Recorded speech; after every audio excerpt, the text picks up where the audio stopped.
Cuando alguien es presidente de Estados Unidos, su autoridad es total.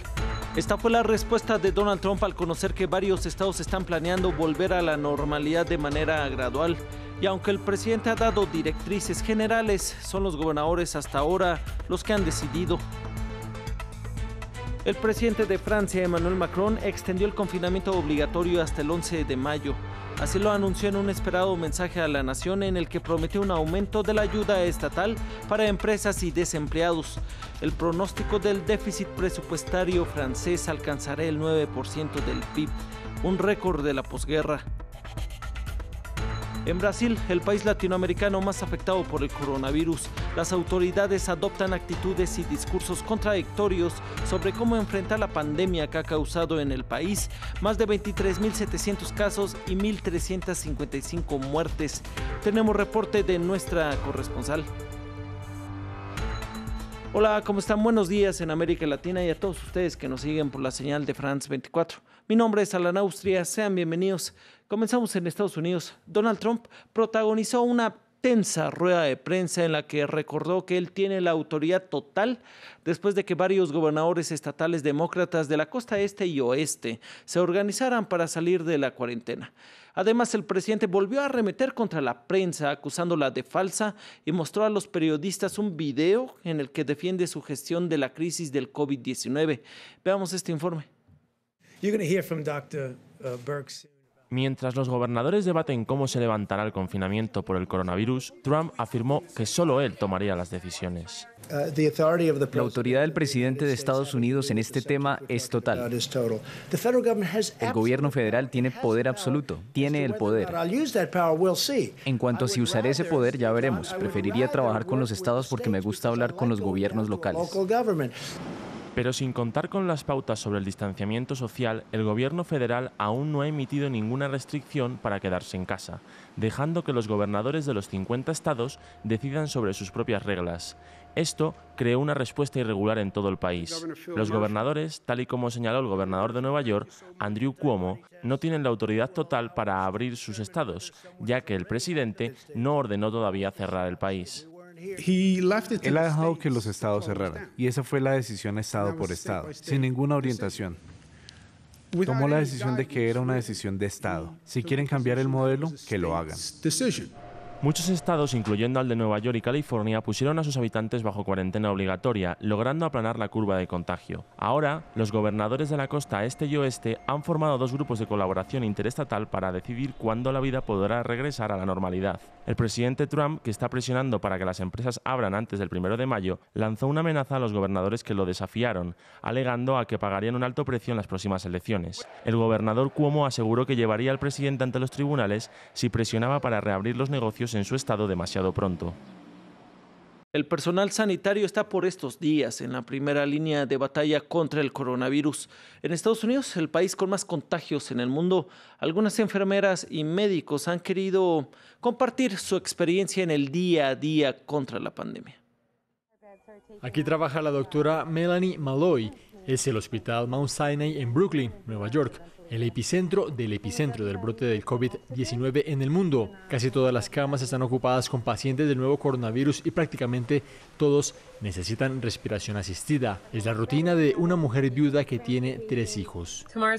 Mañana será duro porque estaré todo el día con la escuela en casa de mis hijos y trabajo en la noche. Espero tomar una siesta en algún momento.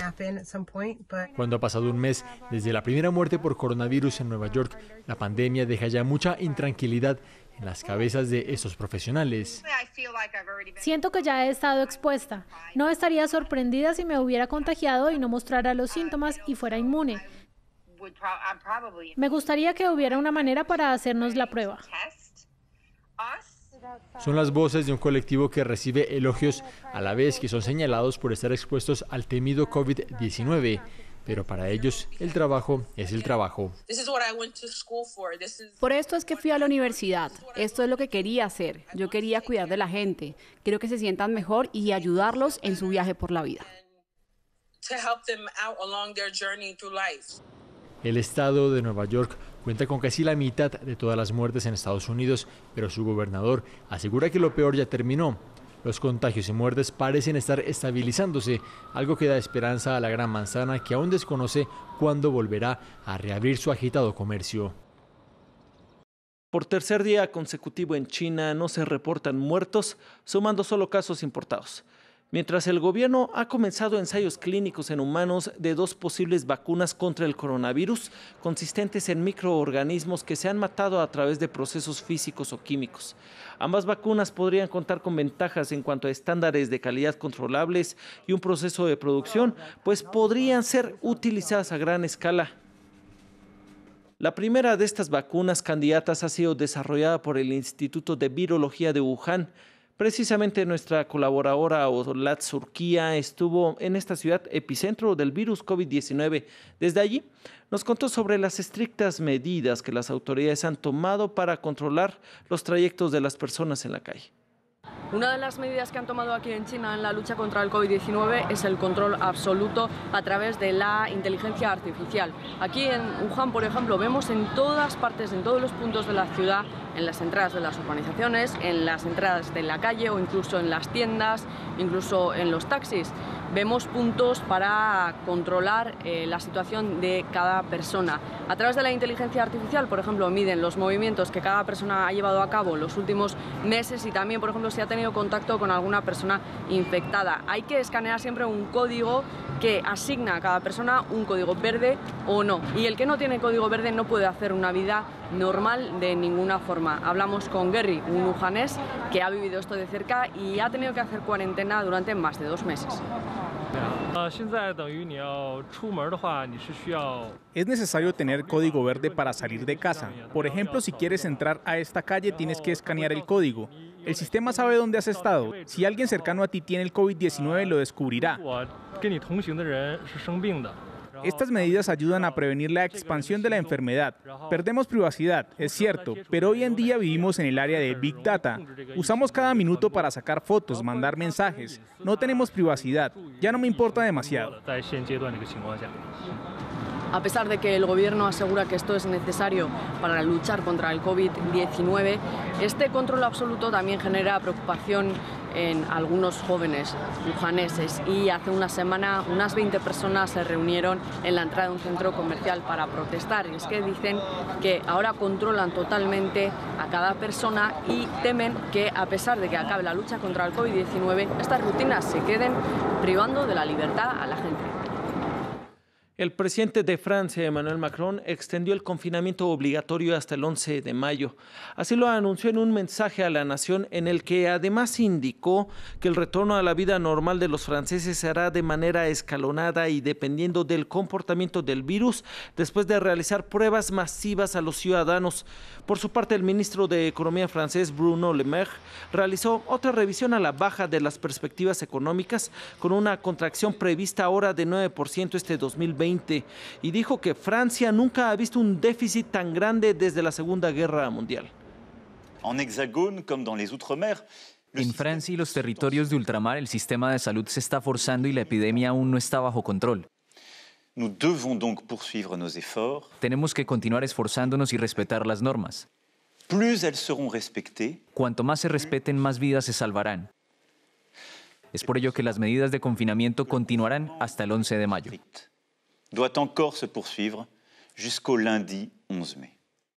No solo Francia ha anunciado que a partir del 11 de mayo se reabrirán de manera gradual las escuelas y liceos. Después de varias semanas de confinamiento y parálisis económica, otros países europeos se preparan para volver poco a poco a la normalidad. La nación más afectada por el coronavirus en Europa, Italia, permitirá retomar sus actividades a un pequeño número de negocios el próximo martes, pero el confinamiento general durará hasta el 3 de mayo. Austria, por su parte, reabrirá tiendas pequeñas, ferreterías y centros de jardinería. Dejamos Europa y nos vamos con una de las regiones más afectadas por la pandemia en el mundo, América del Norte. Y es que los 3 países reportan las siguientes cifras. Canadá, con 25.680 casos de contagio.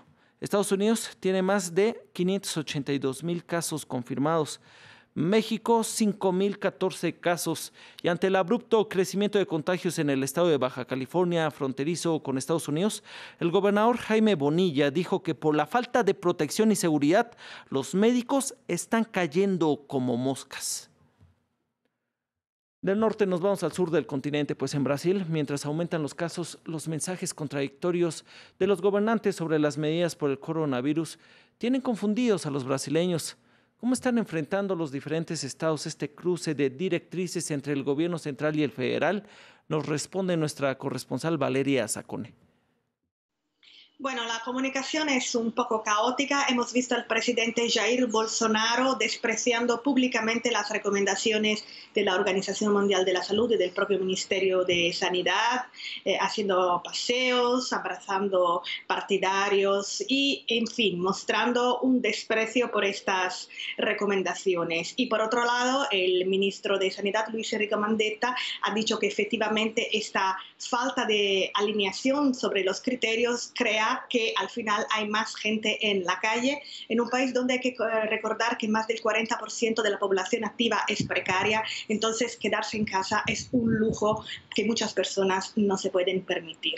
Los gobernadores están en la primera línea de esa batalla, implementando medidas de cuarentena más o menos estrictas. En Río de Janeiro se han ampliado hasta el 30 de abril y en San Paulo, el estado con más víctimas mortales, el gobernador João Doria ha llegado a decir que está listo para poner a la gente en la cárcel si no se alcanza el 70% de aislamiento social. El pasado fin de semana de Pascua se alcanzó el 59%. Se sabe porque se ha hecho un rastreo de las señales de los teléfonos móviles, pero de nuevo Jair Bolsonaro se ha opuesto y ha prohibido esta práctica. Entonces, en cada uno de los 27 estados de Brasil hay reglas diferentes, no hay una política unitaria y algunos aplican reglas. Por ejemplo, Londrina en el Paraná a partir del miércoles pondrá las mascarillas obligatorias en los mercados y en el transporte público, pero no hay una política unitaria ni un lockdown como se ha hecho en Italia y en España.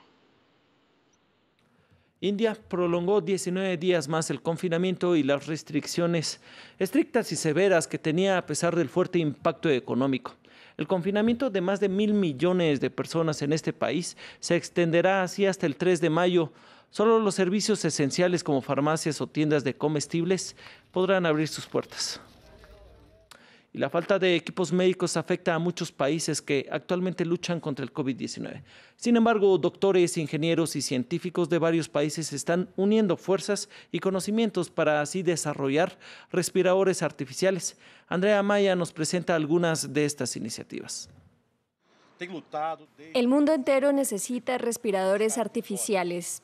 La alta demanda de estos aparatos, utilizados en las unidades de cuidados intensivos de los hospitales, hizo que un grupo de médicos e ingenieros uruguayos desarrollaran un respirador artificial hecho totalmente con materiales reciclados. El ventilador funciona gracias al motor del parabrisas de un automóvil y además tiene partes de neumáticos. Hemos trabajado muy a gusto y naturalmente es una satisfacción inmensa poder realizar un aporte, así sea mínimo, ojalá que no se necesiten. Pero si se necesitan, ojalá que podamos hacer una contribución positiva. Ante la escasez de estos dispositivos y el incremento de sus precios en los mercados, un grupo de profesores y estudiantes de física en Costa Rica trabaja en el desarrollo de respiradores mecánicos, en los que un conjunto de pistones presionan la bolsa respiratoria que asiste a los pacientes de COVID-19. Los expertos esperan que sus prototipos sean aprobados. El primer dispositivo tardamos 3 días en hacerlo, ya llevamos ahora 15 días incorporándole mejoras a los dispositivos y es un equipo multidisciplinario. Aquí hay físicos, ingenieros, hasta diseñadores de artes plásticas y comunicadores también. Y en Senegal, un país con casi 16 millones de habitantes, las autoridades registran apenas 56 camas de cuidados intensivos. En la ciudad de Thiès, un profesor de ciencias de la tecnología crea ventiladores gracias a impresoras 3D. Estamos desarrollando un respirador que hará las mismas funciones por un precio mucho más bajo. Intentamos hacerlos lo más parecido posible, pero el acabado no será el mismo. El investigador asegura que su invención costaría cerca de $66 y si el gobierno lo aprueba, podrían producir hasta 50 respiradores semanalmente. Gracias por su compañía. Quédese en casa y sigue en France 24.